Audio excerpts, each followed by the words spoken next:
Hey everyone, how's it going? I am Five Finger Shuffle and we are back with another video. So, as you probably saw in the title, we are going to talk about Elder Drake today. We're right in the middle of the Elder Drake event, and a lot of people keep asking me like what level they should farm, whether they should do ED11 or ED10, or if they should be trying to do a different level to try and be successful in this event because of the rewards. If you didn't see my actual video about the event itself, you can check that out at the end of this video. There will be like a little pop-up that will show you that video, so you can just click on that and follow your way through to that one. The one thing I want to talk about before we talk about Drake is that I am slowly changing my interface from Five Finger Shuffle over to Shuffles. So if you do see Shuffles that pop up in your email or something, then that is me. Just so you guys know. I know a lot of people that are in stream already know me by the name Shuffles or in-game, but I have been switching it over slowly. So now that that's out of the way, let's talk about which level you're supposed to do here. So you've got a couple of options. I'm gonna go through hopefully everything. Basically that's random. This 15 energy just popped up and then right at the end of a Drake run. Interesting. Alright, so thanks for the 15 energy, Game Loft. So you can see here we have almost 3,000 points. If we click on rankings, we're up to rank 6. We're closing in on Siphons for rank 5. But we're still really far away from these top 3 guys. I am pushing to hopefully catch them. So if you want to join me on stream this next week, I'll be streaming pretty much all week, and you can kind of follow along with my push to the top 3 if you are interested in something like that. The trick is, how are you going to get enough points to get these amazing rewards? So top 3 not only gets these 5-star Fuzzle Puffs and Tutors, it also gets the... where is it?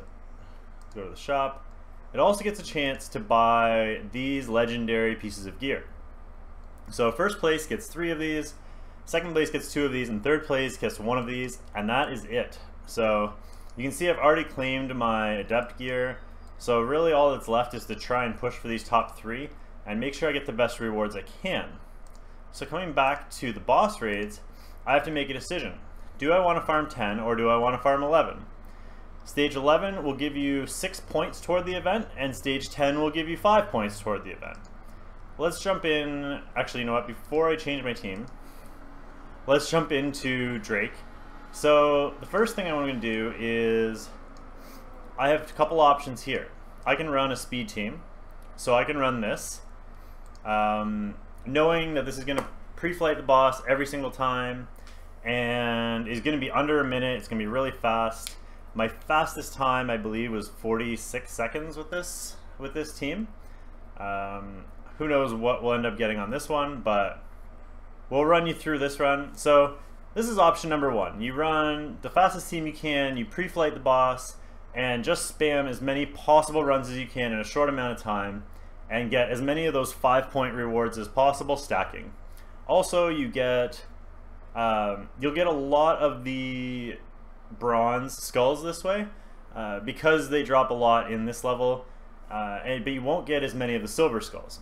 So again, I mean, you will get a lot of gold this way, you'll get a lot of discs, you'll get a lot of gear.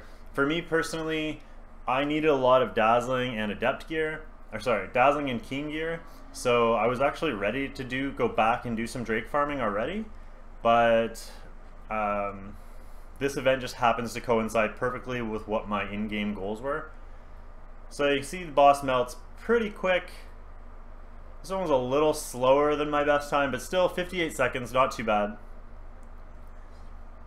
And we got, oh, that's amazing, a 3-star Fuzzle Puff. I need a whole bunch of these. I'm actually planning on 6-starring my Alia today in stream.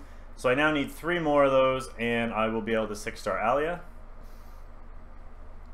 Now my second option is running this a little bit slower, which is going to hurt me a little bit in the event, but not by much. We're still going to pre-flight the boss, but what we're going to do is we're going to pick a champion that we're leveling, So in this case, I have a bunch of champs here. I have the Mercenary, the Dino Kid, the Xenia, I have another Blade Master, and we have both a Naga and the Scanned Warlord that I'm trying to level. So for this level, it doesn't really matter, to be honest with you. None of these guys have gear except for the Mercenary, who has like really weak gear. But I've been leveling her, so let's just put her in. It doesn't matter really if she lives or not. In this case, she's kind of nice to level because she has that new passive that will give you the attack buff. So it will maybe help your team be a little bit faster. And she's water, so she'll probably stay alive. I could have run the Dino Kid as well, but this is just the one that I happen to have been working on at this time. So again, this team actually can still, I'm still four-manning a pre-flight Drake team. Maybe I should have done it without the fodder so you guys can see. But this team can actually four-man Drake 10 and four-man it pre-flight, which is really nice. It's like around 1 minute and 10 seconds-ish. And so to be able to do that and level fodder is amazing. It does occasionally miss the pre-flight, but for the most part, it's like maybe 90% it nails the pre-flight on this. So hopefully it works for this one, just so you guys can see. We can do one more, actually, if you guys want to see it. So Siege Tower here is really strong, as you can see. We're up to 11 stacks of ongoing damage, and the boss just melts. This one's going to be really fast. So actually 1 minute and 1 second. So that's probably the fastest run I've done with this. And we got another Fuzzlepuff. Jesus, you guys are good luck. So we're going to run it one more time before we go to 11. But we're just going to four-man it this time, just so you guys can see that I'm not actually just lying to you and the Mercenary is doing a lot of work. So we're just going to take her out and we will four-man it this way. While this is loading and going through the trash waves, just so you guys know, if you see this video today, I will be starting stream right after I get this video uploaded. We're streaming from about 3 p.m. Eastern all the way till midnight. Maybe longer if things are going really well. We'll have to see how it goes. But yeah, so big long stream today. We are 6-starring Alia, we're grinding Drake, and we're pushing toward our 300 followers goal. When we get to 300 followers, we will be doing some more giveaways, so stay tuned for that. Also, actually, well, may as well mention it while we're talking about it, but we're almost at 300 subscribers on YouTube as well. So I'm going to try and plan a YouTube giveaway at some point based on subscribers. So probably when we hit that 500 subscriber mark, we'll do a giveaway. I just haven't decided how I'm going to do it, but stay tuned for that as well. So we're already at 50 seconds, but we're up on the boss. Hopefully this works pre-flight, just so you guys can see how it's intended to work. So we got only 5-6 stacks of ongoing damage on the boss. It's gonna be close. Alright, we got it. So we still pre-flighted the boss, 4-man team. We did it in 1 minute and 12 seconds. So you can see I can put any fodder in there that I want. It won't change anything. And easy to go, which is really nice. So those are my two options. What I've been doing is doing this. I've been 4-manning it and adding fodder in there and just leveling fodder as I go, popping an XP boost, because we got a bunch of them from the last event. So popping an XP boost and running through that, spamming them as fast as possible. So those ones are going to be about 5 points a minute toward the event, plus load times, of course. Now this one's a little trickier. For this one, I had to put the Magic Girl in here. So basically, instead of the empty spot, I've been throwing the Magic Girl in. I'm pretty sure this is what I was running. Maybe not. Now I forget and I'm doubting myself. But maybe it was this. So this is the other option. We still have the skill cooldown time with Manaz as the lead. He's not overly tanky. He's got 1 HP piece of gear, and everybody else is relatively tanky though, probably over 60 or 70k HP. So obviously the trash waves on this one are going to be a little bit slower. but it does work. All you need is the Diva and the Magic Girl, have decent gear on them, and then obviously a Siege Tower really helps. If you don't have a Siege Tower, I actually did this in stream last night. I put in the Nature Snake Lady in this spot and it still worked basically the exact same time. It was maybe a little bit slower because it's the Snake Lady instead of a Siege Tower, but build a Snake Lady tanky and this team will work for you on 11 as well. Obviously it's gear dependent, you do have to do enough damage, you do have to land all your ongoing damage and stuff like that, but other than that it's not too bad. Actually, the first team I showed you guys that did it in 50 some seconds, it can almost pre-flight this boss, but just not quite. So unfortunately I can't use it. It ends up being about a 2-minute and 20-second run, but it's just not consistent, it's too squishy. So we're only at a minute and we're on the boss already, relatively quick. The only reason that this is going to be slower than normal runs is because we're not pre-flighting it. So we do have to wait for the boss to jump and then land, and so it takes about 30 seconds between when he jumps until when he lands again. So now he's over half HP, he's going to take off. We have still 6 stacks of ongoing damage on him, so we get him down actually quite far. So he's down to 25% by time we, whoops. He's down to 25%, but you can see his skills aren't really doing much damage.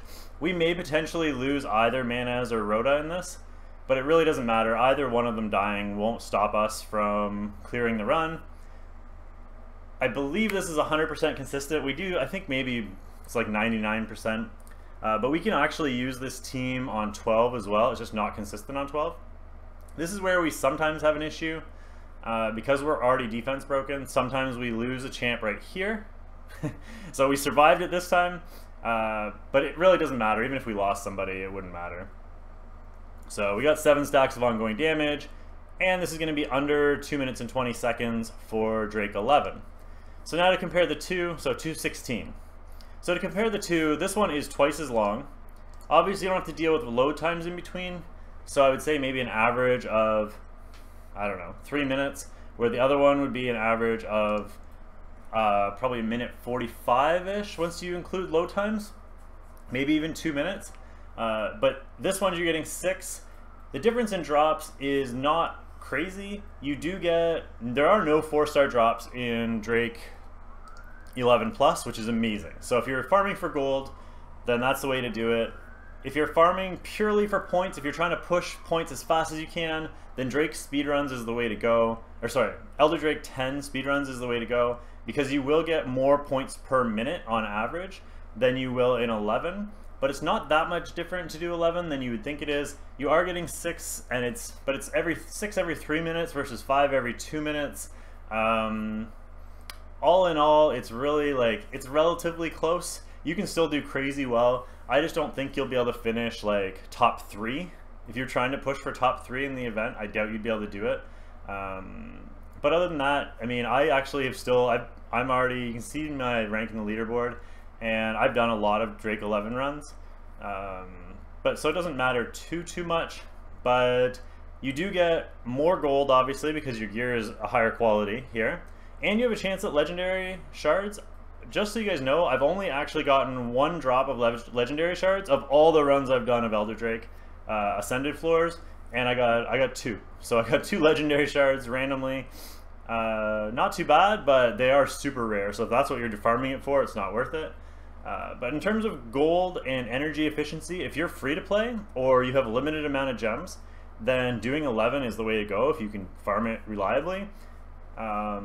Just because it won't use as much energy over the course of a day, and you'll still get pretty close to the same in the event and still do really well and get better drops and more gold per energy. If however you have unlimited gems and you can just spam over and over and over again, then I would say 10 is the way to go. So hopefully this video helped you guys out, gave you guys some ideas on how you want to run your teams for the event. I am going to show you after this run. I'll jump out and show the gear because I always forget. But other than that, that is going to be the end of the video. So if you want to see the gear, stick around. Otherwise, don't forget to join us on stream. It's twitch.tv/5fingershuffle. Again, we are going to be slowly transitioning the name to Shuffles. This is what I meant, by the way, by I could potentially lose a unit, but it really doesn't matter. Even now we've lost 2, and there's no chance of us losing this one. So there's our clear. This one's a little slower. As I said, we did lose a unit, so not too big of a deal, about 2.5 minutes. Whoops, what was that? We're going to keep that for now, just in case, but... Alright, so let's jump out. I will show you the gear.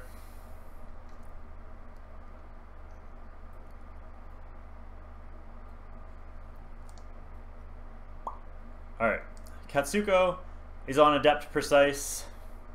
Or so, oh no, she's not. Adept Sturdy, sorry. HP, HP, HP. With almost 80k HP and 55% accuracy.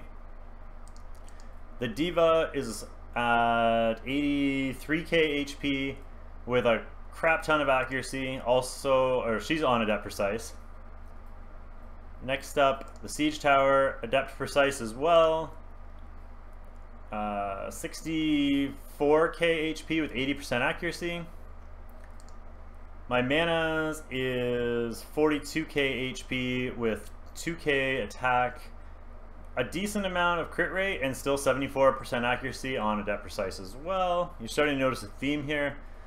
My Rhoda is on Adept Broken. Speed, crit damage, attack. This crit damage piece is terrible. That's why I haven't even bothered maxing it yet. I'm trying to find a better piece to put in here for her. But still, her stats are plus 1.24 speed, 133% crit damage with 83% accuracy, or sorry, 83% crit rate, and whatever, 26k HP. She's a little squishy. I debated putting an HP slot on that glove instead of crit damage. My Lingxi is attack, crit rate attack on Adept Precise. I don't know why, that's what I had. So she's got a bunch of attack, 1800 attack with decent crit rate and still 40k HP. In this run I didn't use Camille. I use him for my 12 team. But he is on triple defense with Adept if you're curious. Sigrun is 30k HP with plus 1.25 speed, 189% crit damage, and 82% crit rate. So that's all the gear I used in all the units. I think I covered everybody, I'm pretty sure anyway. So hopefully that helped you out. Again, if you liked the video, don't forget to hit that like button, and hopefully we'll see you guys in stream. Don't forget to like, comment, subscribe, and we'll see y'all soon. Take care, guys. Thanks for watching. Bye.